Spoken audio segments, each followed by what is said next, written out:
Oui, tout sur la kaka mesure oyo gouverneur azui par rapport à Covid-19, oui. Mais tout le monde plus côté à tracasserie à la police na baimboka et tant que au moins mboko ko ikolobani na tracasserie d'abord ya kashne. Mon konza mboka ngoye moko jatili wana mo konza tinde soki mibeko na ko esi wana ayebi kisensute.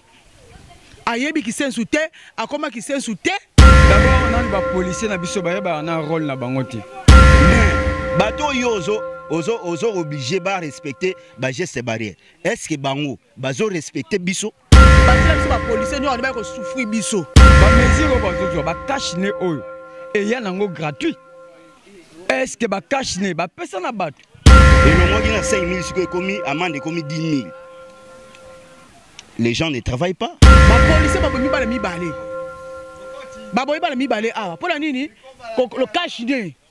Moutana kachine ti mukonzala baki kanga ye sombi sa kachine bango ba baloli yango ba komi kanga futa 5 000 ba beti masasa en désordre bala bakufi ngako na uti ko vivre ngo na vita imana na tongo ba landi mutu na kachine ti na porte à lopangu muta termine na porte à lopangu ba eko kanga ye po na kachine wane komi tracasserie ah na cadre la bito sala bino ba prière tolo na se oh dans séparation ba communauté yo so boma biso e po o sunga biso bana mboka yo komo boma biso lisusu transport longwa matete njili 1500 na taxi ba policier ba sane ba policier cop ba ti ba mettre volonté est-ce que l'état bi mettre volonté wana ba mettre volonté so mona telemita so brosser ba kangi ye gentili ngobila to yebi o taki muto mabuto akala o mo tema mabe o ye ko boma biso Rossi TV kuna to mona théâtre, émission, musical, political, chronical,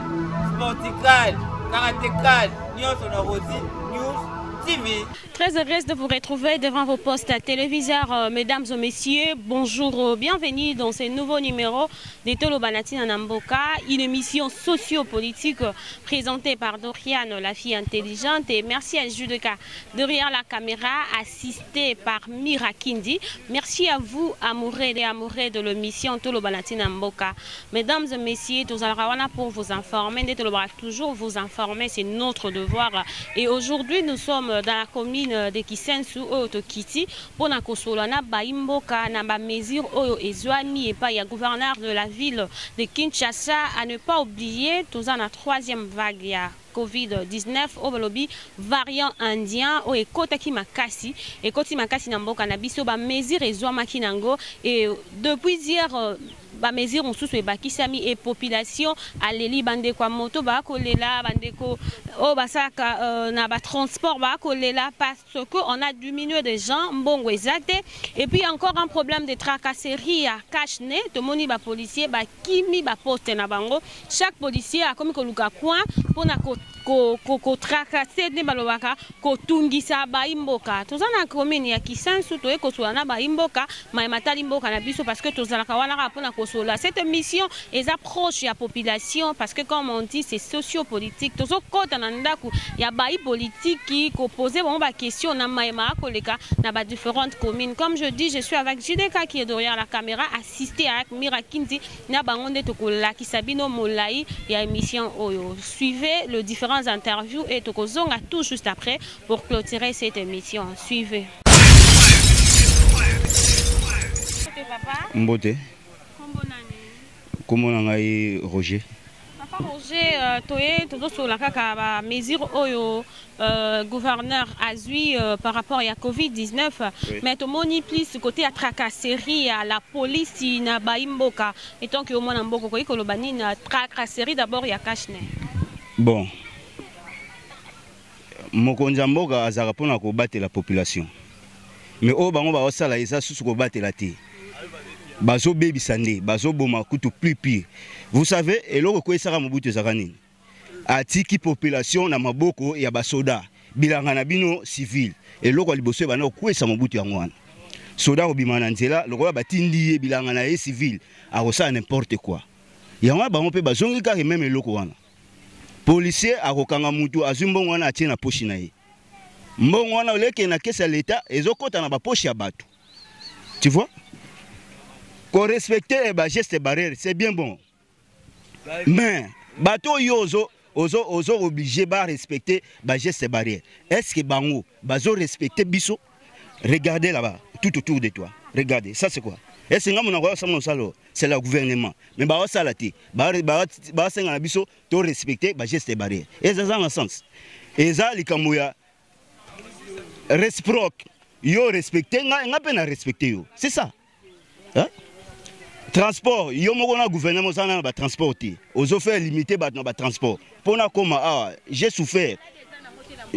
Na kamoko oh te ekoki boye. Oh te balobi bongo.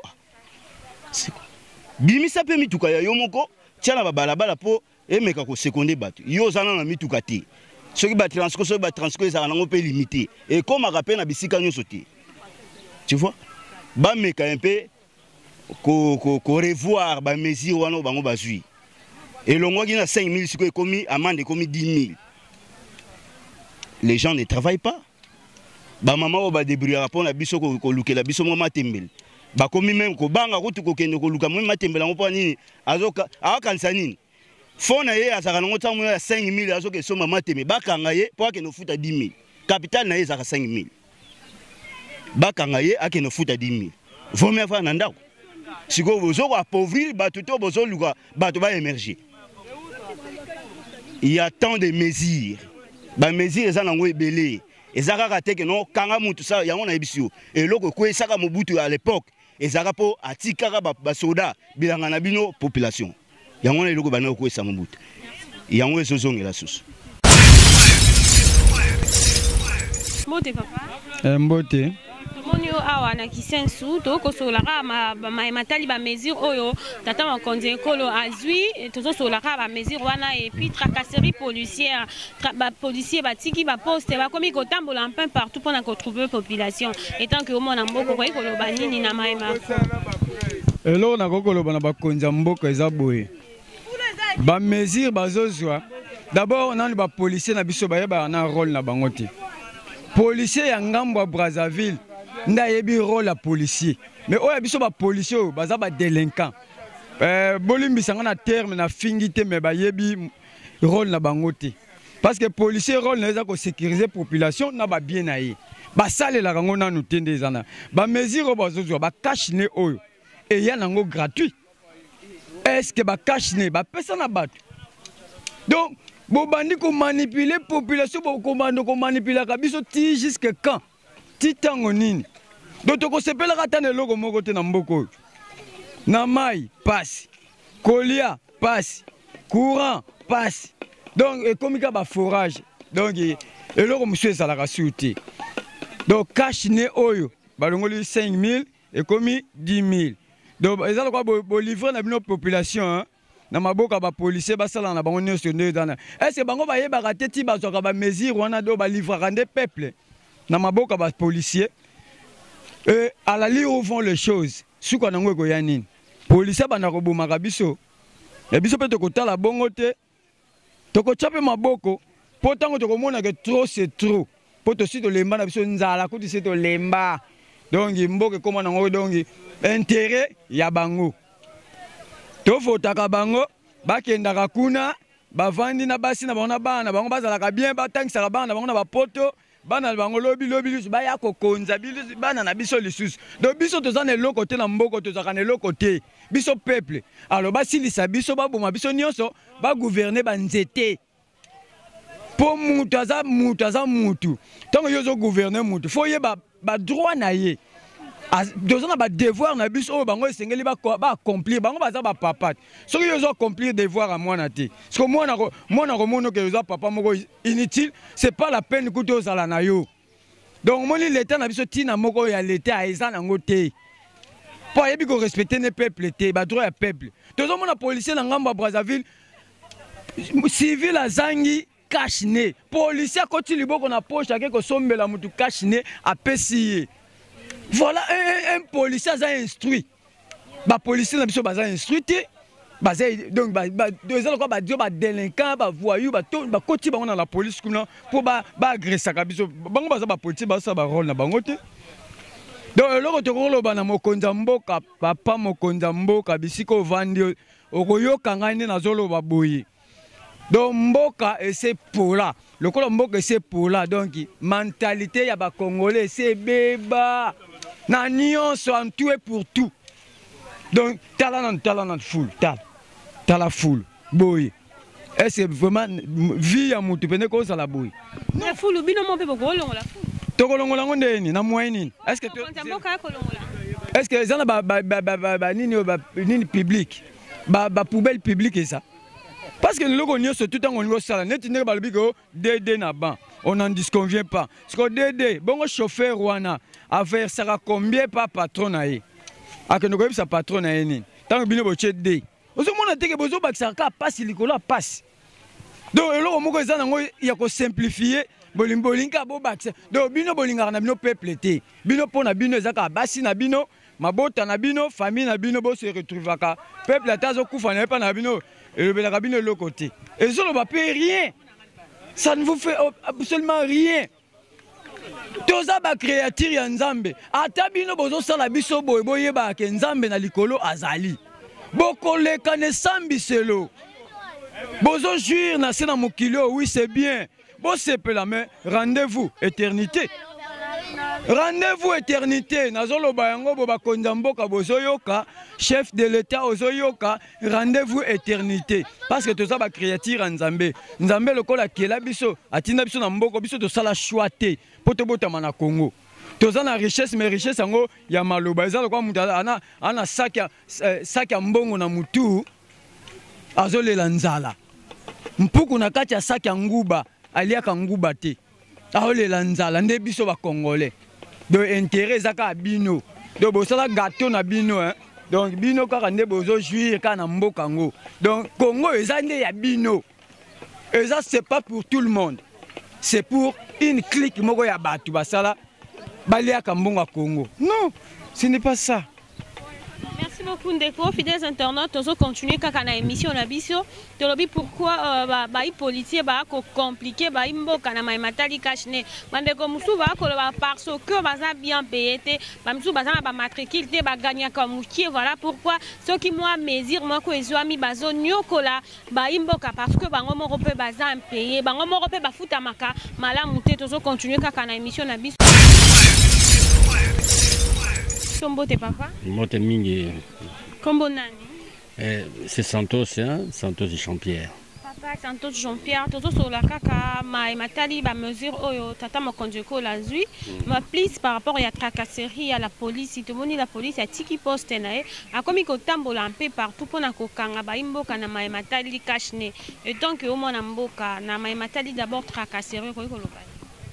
Bon, na makambo yo ba mesure ya corona donc non ba mesure comme tel effectivement ils allaient mesure moko draconie mais ils allaient pour ko prévoir parce que pour na biso ils allaient dans ils ma casse c'est vrai mais l'état a passé ni non pour na ko biksa santé na biso donc ils allaient pour la santé na biso.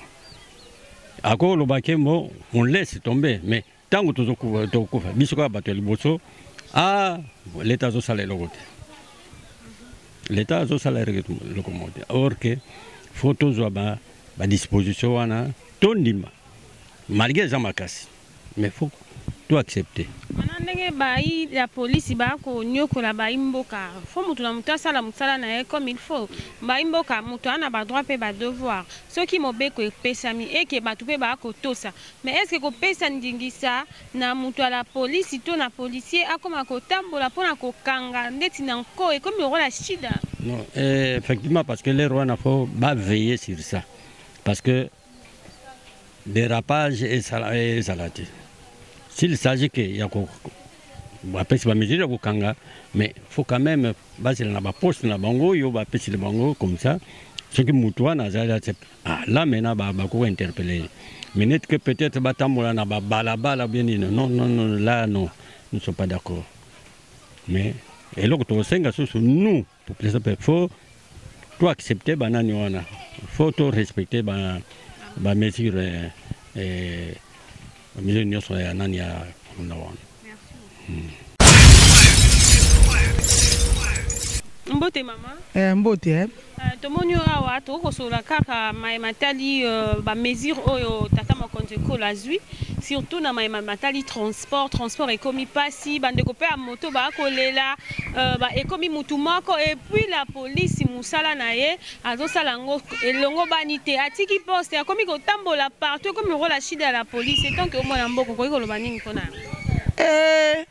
mboko za kokufa biso to linga ki Félix to Monica chebiso bana ba ofuta minerva na classe mais na kati ya minerva la kofuta te wana bazo senga biso mbongo bazo senga o mona primaire bazo senga mbongo kaka na ba école ozo mona biso tozo souffrir ya makasi toza ba pauvre mokonza mboka ngo ye moko jatili wana mokonza tinde soki mibeko na kwesi wana ayebi kisensu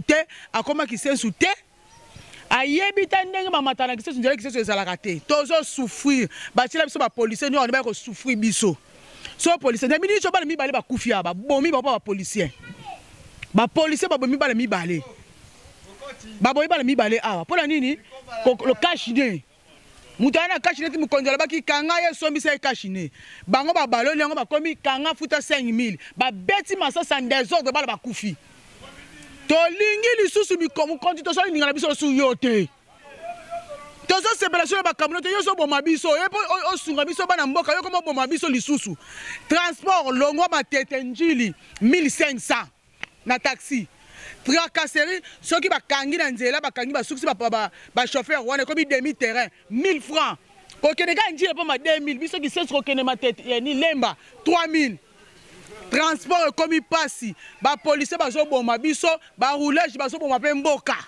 Gentili Ngobila to yebi o taki muta mabuto akala amo tema mabe oye ko boma biso yo le biso mona mboka nene so ngo so ba passe na biso te yo sa mona mboka so ba passe na biso te ndenge nini tozo souffrir muto ke de ba kolotiza du aller retour likola transport ko keneza nous transport 5000 so sana ngoto ke musala te o ke le copité au contrôle la ministre transport au contrôle même ba transport to so ba pangu no so ba camion na même to ke biso ba congolais to kufa bile ba kufa ba ko zanga kimia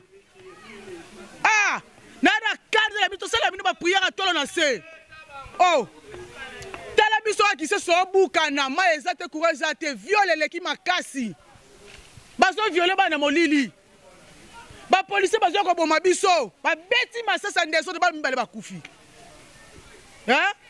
tolingi ote Gentili Ngobila luka ba makangu no kuna ko tokina ko luka akisenso yebi yango te tolinga ka yote tolinga na biso yote oko boba be mutu te oko boba be biso ate bomi bato Félix to vota la biso yote yo moko bikotisa ki ta mikotisa sala mama malamu ti sala mama malamu peti sala mama malamu te sala mama malamu te baluba bakoy ba pomba so tsheba na ndako baliko futa bandako te esilite ngala ko sisa te foto lo bala baba yo kaka bala ba kufia baba so charge na bango ba policier ba sana ba policier cop ba tsheba mettre volonté est-ce que l'état bi mettre volonté wana ba mettre volonté so mona telemita so brosser ba kangiye ba ko futa mo mwana na biso ke prison ayebe le côté aza mineur azo brosser li ba kangiye ba kiri à côté prison mettre volontaire donc ba kuluna ba kuluna o biso ba ko ba policier balata tenir à cop balata ba tenir à cop ba ko ba kanga biso aya ngam na lobby asa o lukika na lukayo. Merci beaucoup maman. Cette émission nous permet d'entrer dans ce côté na banda kwa bakondi bande ko ba kolela surtout na commune ya Kisansu balobi ba viole komi courant ezate mai ezate ba viole komi makasi tracasserie policière eza makasi. Vraiment te lobi à travers cette émission tozo solana ba imboka pour que bande kopé ba ko konzamboka ba comprendre besoin ya population toyebi ke na kati ya Kisansu pe ba député bazali donc bande kwa Kisansu pe ba voter ki ba député pe ba kenda kolobela pe population donc population ya Kisansu eza kolela tolobi à travers cette émission to kota na bande kwa ba konzi pona kosola kaka na ba imboka to kokita na ba différents coins pona kosola na ba imboka ba difficulté nini bazanango et aujourd'hui tolobi actualité ezali que transport ba tout mingi te na kati bana moto pe ba kolela donc to kosola na ba imboka parce que tu as dit que tu as mon conduit ko la zako yoka pe akosunga mboka na e tozo continuer kaka Mbote maman. Mbote maman. Tozosola kaka mazoleka na mboka surtout tracasserie à la police na commune ya Kisensu. Tozomona policier atiki poste akomi kolanda batu tina ndaku pona matali kashne tant que omona mboko ko ikoloba nini na bakondi à la police par rapport à musala o la police eza osala. Bon, soki pona neti makambo ya kashne. À vrai dire malade ezali. Malade eza po biso tozali pe na batu oyo bazana ba maladi wana. Malade ezali mais eloko toomona mabe lokola leta apesa bibeko moto nyonso aza na kashine mpo ase protéger eza mabe te eza malamu mais nde bakomi ndenge baleta akomi kebe basoda bazosalaka soki amoni mutu aza sans kashine mutu mosusu mpe akozala azangi mbongo mpo tolamuka tozalaka na bambongo te mutu mosusu amanke même 200 francs oyo akosomba te bido ya mai boso mutu azangi 100 francs 200 francs asomba bido ya mai akosomba sikoyo kashine ndenge nini siko mutu soki aza na kashine te obengi ye oteyi ye opesi ye conseil ye moko ami protéger po azwa maladi te bango so mutu aza na kashine te ale akangi ye boye na boye abandi kobalola ye kaka mutu akomi lokola mutu ayibi nga moko nauti kovivre yango na vita imana na tongo balandi mutu na kashine ti na porte ya lopangu mutu atelemi na porte ya lopangu baye kokanga ye mpo na kashine wana ekomi tracasserie eza su normal te basala makambo oyo ezali basala makambo ezali po mutu soki azangi kashine benga ye conseiller ye te ya ye eza likambo kokanga mutu te otia ye kraka ekoma likambo moko ya munene soki mutu ayibi abomi mutu otia ye soki ndenge nini mpo na kashine non eza bongo te tracasserie eleki tracasserie eleki na bapays mosusu eza bongo te bapays mosusu akutu baokabola kutu bato nde bakashine na bandako biso soki toza nango te eza kaka mpo na ndenge na biso me mwa 200 mwa 100 tokoki kosomba bao mpe baza nango te eza te okanga ye omenase osale soki ndenge ekomi 10 000 francs ekomi 10 000 francs mpo batiko 5 000 francs mpo na kashine ya 200 francs 100 francs eza normal te en tout cas mpenza kote wana mpenza bomeka nani kotalela biso likambo oyo. Merci beaucoup Mirakinji Judeka pour na différentes interviews to komi na biso nasuka pasi eza kaka parce que tolanda ki na ba etando ke wana na Canal Presse to moni ndeko Jacques Oazali Kulutu na biso ya aza journaliste alobaki matali pe COVID-19 to moni na inorbe eza na bandeko ba ko salisa ba test asalisi test na ebimi positive bazongisi ndaku wana premièrement deuxièmement ake kosalisa côté mususu ebimi négatif et basalaki au moins ba enquête ezobima mingi lelo ba mesure ezozwama ya makasi mais quelque part soki tolandeli na ba inerbe musala e kosala malamu te parce que ba papier pe bimaki au travers émission o asalaki ezali pas si mingi parce que population ezo subir makambo ebele ma quelque part côté kuna bazo sala musala malamu te. Mesdames et messieurs, Bolandi ba différentes interviews de Komina Biso Nasuka. Quant à moi, je vous dis déjà au revoir et à la prochaine. Bye.